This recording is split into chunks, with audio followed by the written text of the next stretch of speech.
Number one అంటారు. అసలైన number one Gurukashi university. Hi sir. Hi sir, how are you? Fine sir.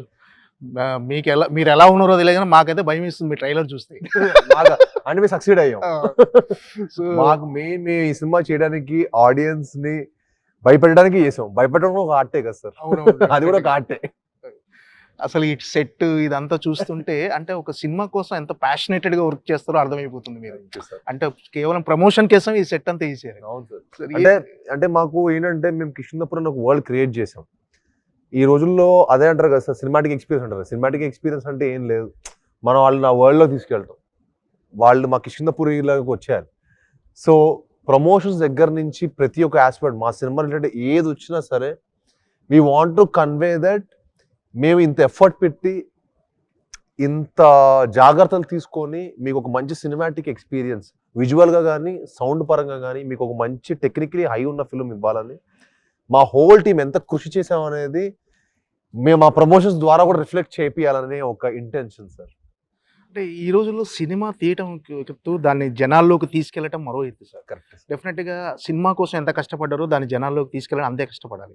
So ఈ process అంతా tough అనిపిస్తుంది sir. ఈ రోజుల్లో ఒక సినిమా ఒక కథాంశం ఎంచుకొని జనాల మెప్పు పొందటం ఇది టఫ్ అనిపిస్తుంది అసలు. డెఫినెట్ సార్, అంటే చాలా టఫ్ అనిపిస్తుంది. ఎందుకంటే సినిమా తీయడం ఒక ఎత్తు అయిపోయింది సార్. ఒక మంచి కథ పట్టుకొని ఆ కథని కరెక్ట్గా మౌంట్ చేసి ఎగ్జిక్యూట్ చేసి దానికి మళ్ళీ అద్భుతమైన రీరికార్డింగ్లు, విఎఫ్ఎక్స్లు, యునో డిఐలు, there is lot of things which go through to make a film. ఇవన్నీ బాగా వచ్చాయా లేదని చూసుకొని తర్వాత ప్రమోషన్ మనం ఇంకా లాస్ట్ మినిట్ చెక్కుతూనే ఉంటాం, మళ్ళీ తెలిసిందే మీకు. సో మనకి ఏంటంటే ప్రతి ఎలిమెంట్ మనకు తెలుస్తుంటుంది, ఆడియన్స్ తెలియకపోవచ్చు, కానీ యాజ్ అ ఫిల్మ్ మేకర్స్ మనం ఉన్నప్పుడు మనకు తెలుస్తూ ఉంటుంది ఇంకొంచెం బాగా చేయొచ్చు, ఇది ఇంకా బాగా చేసి ఉండొచ్చు అని. ఈ ప్రాసెస్ మళ్ళీ దీంతో పాటు సినిమా మనం September 12th వస్తుందని చెప్పటం, కిష్కింధపూరి అనే ఒక సినిమా September 12న రిలీజ్ అవుతుందని జనాల్లోకి తీసుకెళ్ళటం అనేది ఇంకో టాస్క్ అయిపోయింది, అది ఇంకో సినిమా అయిపోయింది. And but that is how it is sir. ఎందుకంటే today's world audience have lot of source of entertainment. వాళ్ళకి వాళ్ళ టైం అండ్ ఎఫర్ట్ ఈ సినిమాకి 3 గంటలు ఇవ్వటం వర్త్ అని చెప్పి మనం వాళ్ళని ఫీల్ చేయాలి. అది చేసిన రోజు ఐ ఫీల్ వాళ్ళు మనలో ఉన్న ఓకే వీళ్ళు సెన్సిబుల్గా చాలా ప్యాషనెట్గా వర్క్ చేస్తున్నారు. అంటే ప్యాషనెట్తో పాటు సెన్సిబుల్ కూడా ఉండాలి సార్, అది నేను చెప్తాను. ఎందుకంటే మనం ఏదో చేయటం కాదు. ఇప్పుడు మీరు నా కాంటెంట్ చూస్తున్నారు అనుకోండి, నేను ఎప్పుడు వాళ్ళ టైం అయితే వేస్ట్ చేయాలి. గొప్ప సినిమా ఇవ్వకపోవచ్చు, చెత్త సినిమా అయితే చేయాలి. అదైతే నేను చెప్పగలుగుతాను, నేను I can always be proud about it. So వాళ్ళందరినీ ఈ వరల్డ్లో తీసుకొచ్చి ఒక మంచి సినిమాటిక్ ఎక్స్పీరియన్స్ ఇవ్వడం అనేది ఒక పెద్ద టాస్క్ అయిపోయింది. అంటే సినిమా చేసేటప్పుడు డెఫినెట్గా ఒక సినిమా ఒక సబ్జెక్ట్ చూస్ చేసుకున్నప్పుడు ఇది ఖచ్చితంగా హిట్ అవుతుంది, బాగుంటుంది, జనాలు రిసీవ్ చేసుకుంటారనే ఒక కాన్ఫిడెన్స్తోనే మనం సినిమా చేస్తాం. కానీ అంటే సినిమా రిలీజ్కి దగ్గరలోకి రాగానే ఒక రకమైన ప్రెజర్ స్టార్ట్ అవుతుంది, టెన్షన్. సాధారణంగా అది అందరికీ ఉంటుంది, మీకు కూడా అలాంటిది ఉంటుందా ప్రెజర్ రిలీజ్కి ముందు? ఉంటుంది సార్, ఎందుకు ఉండదు సార్, మనం ఏం దేవుళ్ళం కాదుగా మనం. సో అంటే టైమింగ్ కూడా అంటారు కదా సార్. ఎందుకంటే రేపు ఆ రోజు ఆ స్పేస్లో జనాలకు ఆ రోజు ఆ సినిమా నచ్చుతుందో లేదో, ఆ స్పేస్ ఆఫ్ సినిమా చూసే మూడ్లో ఉన్నారో లేదో మనకు తెలియదు. మన చేతిలో ఉన్నది ఓన్లీ ప్రయత్నం. మన హోల్ హార్టెడ్గా మన 100% ఎఫర్ట్స్ తోటి మన ఎఫర్ట్ పెట్టామా లేదా, మన హార్డ్ వర్క్ చేసామా లేదా అనేది it matters. And I'm sure ఆ విషయంలో బట్టి మేము సక్సెడ్ అయ్యాం అనుకుంటున్నాను సార్.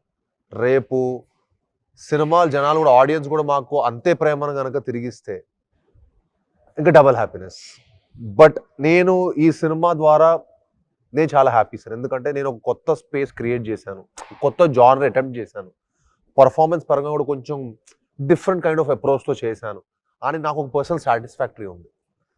అంటే అంటే మీరు అన్నట్టుగా సినిమా కంటెంట్ బాగుంది అంటే దానికి తగ్గ టైం కూడా కలిసి రావాలనేది దీన్ని బాగా నమ్ముతారా సార్ మీరు? అంటే దీన్ని అంటే మనకు అన్నీ కలిసి వస్తేనే ఒక సినిమా హిట్ పడుతుంది మనకు, అంతేగా సార్. ఎందుకంటే ఇప్పుడు నా సినిమాలు చూసుకున్నాను అనుకోండి సార్, ఇప్పుడు జయజానికి నాయక కూడా అనుకోకుండా 2 సినిమాలతో రావటం, తర్వాత సాక్ష్యం సినిమా ఫర్ ఎగ్జాంపుల్ మేము అంతా బాగుంది, చాలా కొత్త కొత్త పంచభూతాలు ఇవన్నీ అనుకోని సినిమా చేసాం. సినిమా చేసిన తర్వాత ఏమైందంటే మీరు నమ్మరు, కరెక్ట్గా రిలీజ్ అయిన టైంకి మా సీజీలు సాటిస్ఫాక్టరీ లేదనమాట. సో 2 weeks పోస్ట్ పోన్ చేయాల్సి వచ్చింది. సో మీరు మా సాక్ష్యం ట్రైలర్ చూస్తే July 18th రిలీజ్ అని ఉంటుంది, కానీ రిలీజ్ అయింది July end. సో జనాలు కూడా ప్రిపేర్ అయిపోయి ఉంటారు కదా సార్, బట్ అప్పటికి అది చాలా పెద్ద ఓపెనింగ్ వచ్చింది. బట్ అప్పటికి 2 వారాలు డిలే అయినా చాలా పెద్ద ఓపెనింగ్ వచ్చింది. కానీ నెక్స్ట్ వీక్ ఇంకో మంచి సినిమా ఉంటుంది, అదొక టైమింగ్ ఉండొచ్చు. అప్పటి ఏంటంటే 3-4 వీక్స్ రన్ ఉండేది సార్ ఏ సినిమాకైనా. కానీ మేము 18th కూర్చొని మాకు 3-4 వీక్స్ రన్ దొరికేది. కానీ తక్కువ ఇంకో ఇప్పుడు అనుకోండి ఆడియన్స్ 3 daysకి వచ్చేసింది, 3 weeks నుంచి 3 daysకి వచ్చింది. నేను వచ్చి 7-8 yearsకే. సో ట్రాన్సిషన్స్ చాలా చూస్తున్నాం. అండ్ ఆ డే ఉంటుంది. ఇప్పుడు ఫర్ ఎగ్జాంపుల్ కవచం ఎలక్షన్ డే రోజు రిలీజ్ అయింది. అందరు నాకేం చెప్పాడు మా ప్రొడ్యూసర్ అప్పుడు, నాకు ఇచ్చిన కాన్ఫిడెన్స్ ఏంటంటే ఎలక్షన్ డే అమ్మ, అందరూ మార్నింగ్ రిజల్ట్ చూసేస్తారు, ఈవినింగ్ హ్యాపీగా వచ్చి సినిమా థియేటర్కి వచ్చేస్తాను అన్నారు. మనం యాక్చువల్లీ ప్రాపర్ ఎలక్షన్ డే అసలు ఆ రోజు మొత్తం ఎలక్షన్ వచ్చేసరికి సాయంత్రం అవుతుంది, రిజల్ట్ వచ్చేసరికి సాయంత్రం అవుతుంది. ఆ తర్వాత వాళ్ళకి సినిమా చూసే మూడ్లో కూడా ఉండరు. సో ఒక్కొక్కసారి మంచి సినిమా కూడా కిల్ అయిపోతేనే బాధ. అంటే కవచం కానీ సాక్ష్యం కానీ ఇలాంటి ఒక మంచి సినిమాలు అనుకున్న టైంకి పడకపోవటం వల్ల మీరు అన్నట్టుగా అనుకున్న ఆదరణ రాలేదు కదా సార్. ఇప్పుడు అంతే కదా సార్, అనుకున్న ఆదరణ రాలేదు, అనుకున్న థియేటర్స్ దొరకపోయినా అనుకున్న ఆదరణ రాదు ఒక్కొక్కసారి. ఇప్పుడు రాక్షసుడు చాలా మంచి టైం రిలీజ్ అయింది, సో వెరీ హ్యాపీ. చూడండి ఒక్కొక్కసారి టైమింగ్ రిలీజ్ అయింది అనుకోండి అంత బాగా, ఆ స్పేస్ సినిమాకి అప్పట్లో ఆ రేంజ్ కలెక్షన్ చేయడం చాలా హ్యాపీ. ఎందుకంటే నాకు ఎప్పుడు మల్టీప్లెక్స్లో రాక్షసుడికి వచ్చినంత కలెక్షన్స్ ఎప్పుడు రాలా. బిఎన్సీ కూడా బాగా వస్తారు, అక్కడ రాలా. ఒక్కొక్కసారి జనాలకి ఏ జానర్ సినిమాలు ఎప్పుడు ఎందుకు నష్టం కూడా మన చేతిలో ఉండదు. అంటే ఈ ఎక్స్పీరియన్స్ని ఫర్దర్ సినిమాలకి ఏమైనా అప్లై చేశారా ఎప్పుడైనా? అంటే ఇలా ఒక మంచి డేట్ కోసం చూడటం కానీ అంటే ఇంకా నా చేతిలో లేకుండా పోయింది సార్. తర్వాత అల్లుడు దూర్ కూడా ఏమైపోయిందంటే కోవిడ్ 50% ఆక్యుపెన్సీలో రిలీజ్ అయింది. ఇప్పుడు తర్వాత కోవిడ్ వచ్చింది, తర్వాత ఏం చేసింది ఇంకో సినిమా హిందీలోనే, తెలుగులో రిలీజ్ చేయలేదు. ఇప్పుడు మన భైరవం ఉంది. సో భైరవంకి ఇంకో కొత్త స్టంట్ ఏం చూసానంటే రిలీజ్ సినిమా. చూడు మనం ఏంటో తెలియదు సార్, అంతే. ఇంకా అది కొత్త ట్రెండ్ స్టార్ట్ అయినట్టు. మీరు ఫర్ ఎగ్జాంపుల్ నాకు కలేజా అతడు సినిమా కంటే అదే త్రివిక్రమ్ మహేష్ గారి సినిమాలో నాకు అతడు చాలా ఇష్టం, కానీ అతడు అంత రేంజ్లో ఓపెన్ అవ్వాలా. బట్ కలేజా సినిమా మీకు హ్యూజ్గా ఓపెన్ అయింది. So you never know what ఆడియన్స్కి ఆ టైంలో ఏం నచ్చుతుంది, ఏం చూడాలనిపించిందో మన చేతిలో ఉండదు. భైరవం రిజల్ట్తో మీరు ఎంతవరకు హ్యాపీగా ఉన్నారు సార్? భైరవం సార్ నేను పర్సనల్గా నాకు వచ్చిన అప్లాస్ నేను వెరీ వెరీ హ్యాపీ సార్. ఇప్పుడు సక్సెస్ ఫెయిల్యూర్ అనేది మటుకి సార్ ఎంత అనుకున్నా సార్ నా చేతిలో ఉండదు కదా సార్. నా చేతిలో నా ఎఫర్ట్ పెట్టడం నా చేతిలో ఉంటుంది. బట్ నాకు చాలా చాలా మంచి పేరు వచ్చింది. అండ్ చాలా నాకు ఎగ్జిబిటర్స్ డిస్ట్రిబ్యూటర్స్ చెప్పడం కూడా అంటే 4 week రన్ వచ్చిన సినిమా ఇదే అని. అంటే మన లాస్ట్ 3 నెలలు చూసుకుంటుంటే యావరేజ్ సినిమా అయితే లేదు సార్. ఐదర్ ఫ్లాప్ హిట్ అంతే, ఈ రెండిట్లో ఉన్నాయి. సో అనుకోకుండా అదేంటో 20 కోట్లు వచ్చింది మరి భైరవం. సో దాన్ని ఫ్లాప్ అనాలా హిట్ అనాలా అర్థం కావట్లా. నీకు అర్థమైందా? అంటే 20 కోట్లు వచ్చే సినిమా ఈ మధ్య మీకు ఏం చూడాల. మీరు మాక్సిమం 5 లోపల వస్తుంది, లేకపోతే 50 పైగా వస్తుంది. ఈ మధ్యలో వచ్చిన సినిమాలు అయితే ఏం లేవు. అండ్ భైరవం రావడం అనేది మళ్ళీ అదొక సర్ప్రైజ్. అంటే భైరవం సినిమాలో పర్టికులర్గా మీ పర్ఫార్మెన్స్ గురించి క్రిటిక్స్ కానీ ఆడియన్స్ కానీ చాలా అప్లాజ్ వచ్చింది సార్. అంటే ఒక రకంగా కెరియర్ బెస్ట్ పెర్ఫార్మెన్స్ కూడా అన్నారు. సో దీన్ని ఎలా రిసీవ్ చేసుకున్నారు? దాన్ని బాధ్యతగా తీసుకున్నారా లేకపోతే? బాధ్యతగానే తీసుకుంటాను సార్. ఎందుకంటే సార్ నాకు ఎండ్ ఆఫ్ ద డే మంచి మంచి సినిమాలు ఆడియన్స్కి ఇవ్వాలనేది ఒకటే ఉంది సార్ నా డ్రీమ్.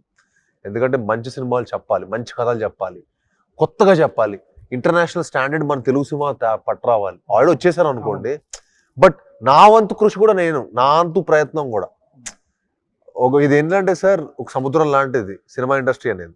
అందులో మనం ఎంత ఇస్తే మనకు అంత ఒడ్డుకు చేరుతాం. కానీ మళ్ళీ అందులో ఉన్నోడు తెలుసు దాని లోతు ఎంత అనేది, పక్కన వాళ్ళకి ఎవరికి అర్థం కాదు. సో నాకేంటంటే ఎంతో కొంత మంచి ఎక్స్పీరియన్స్, ఒక మంచి కొత్త కొత్త జానర్స్, ఏదో ఒకటి కొత్త ఎక్స్పీరియన్స్ మన ఆడియన్స్కి ఇవ్వాలని అయితే ఉంది. సో దానికి సక్సెస్ అని కావాలని కోరుకుంటాను అంతే. బట్ పర్సనలీ ఐఎమ్ వెరీ ఏంటంటే నాకు మంచి సినిమాలు చేస్తున్నా, మంచి ఆపర్చునిటీస్ వస్తున్నాయి దేవుడి దయతోటి. I'm very happy. And for more videos, please subscribe to iDream. Please subscribe to iDream. Please subscribe iDream. And please subscribe to iDream. For more videos, subscribe to iDream. please like, share and subscribe to the channel. Congratulations, iDream. Subscribe to iDream. Subscribe to iDream. So subscribe to iDream Media. iDream team andarki huge congratulations. Please subscribe iDream Media. Please subscribe to iDream. Subscribe iDream. Please subscribe to iDream. iDream అంటే నా కళల ఛానల్ను subscribe చేసుకున్న నోరు తిరుగుతలేదు, మీరైతే గంట గుర్తు కొట్టండి. For more such videos, please subscribe to iDream. Subscribe to iDream. Please subscribe to iDream. Please subscribe iDream Media. Please do subscribe to iDream. Please subscribe to iDream Media. For best entertainment and information, please subscribe iDream. And don't forget to subscribe to iDream.